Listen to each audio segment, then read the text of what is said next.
नमस्कार. आज मी बनवली आहे कोथिंबीर वडी. चविष्ट, रुचकर आणि कुरकुरीत कोथिंबीर वडी कशी बनवायची हे बघूया. कोथिंबीर वडीसाठी कोथिंबीर जास्त लागणार आहे. कोथिंबीरीच्या आपण मुळ्या कट केल्या. कोथिंबीर स्वच्छ करून घेऊया. पाला, पाचोळा, गवत असलेला आपण कोथिंबीरीतून बाहेर काढून टाकूया. कोथिंबीर भरपूर पाण्याने स्वच्छ धुवून घेऊया. चिरून घेण्या अगोदर कोथिंबीर पाण्याने धुवून घेऊया. चिरण्या अगोदर कोथिंबीर धुवून घेतल्यामुळे कोथिंबीरीचा सुगंध जात नाही. कोथिंबीर आता आपण बारीक चिरून घ्यायची. सगळी कोथिंबीर आता बारीक कट करून झालेली आहे. वाटण उकळा तयार करणार आहे. वाटणासाठी तुमच्या चवीनुसार तिखट लागतील एवढ्या मिरच्या घ्या. मी 10-12 मिरच्या घेतलेल्या आहेत. लसूण पाकळ्या, ओवा, जिरी घेतलेली आहे. ते आता उकळामध्ये बारीक काढून घ्यायचे. तयार झालेलं वाटण बारीक केलेल्या कोथिंबीरीमध्ये मिसळून घेऊया.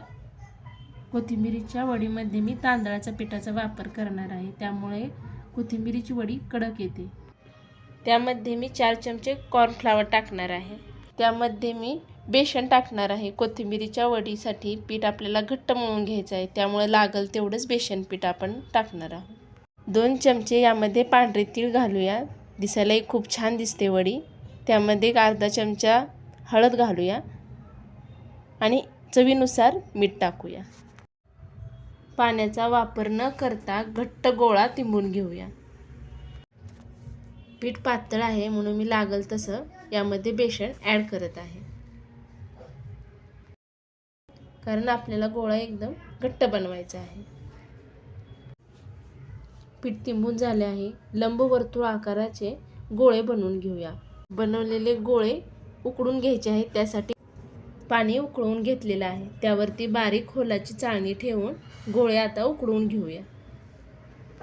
उकडलेले गोळे मी कट करून घेते. सगळ्या वड्या कट करून झालेल्या आहेत.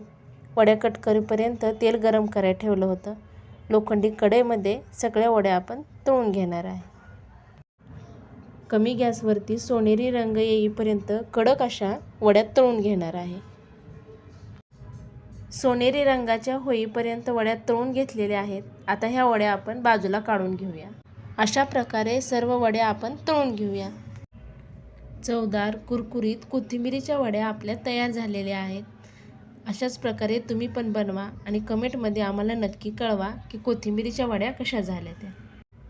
आमची रेसिपी आवडल्यास इतरांशी शेअर करा, लाईक करा आणि आमच्या चॅनलला सबस्क्राईब करा. धन्यवाद.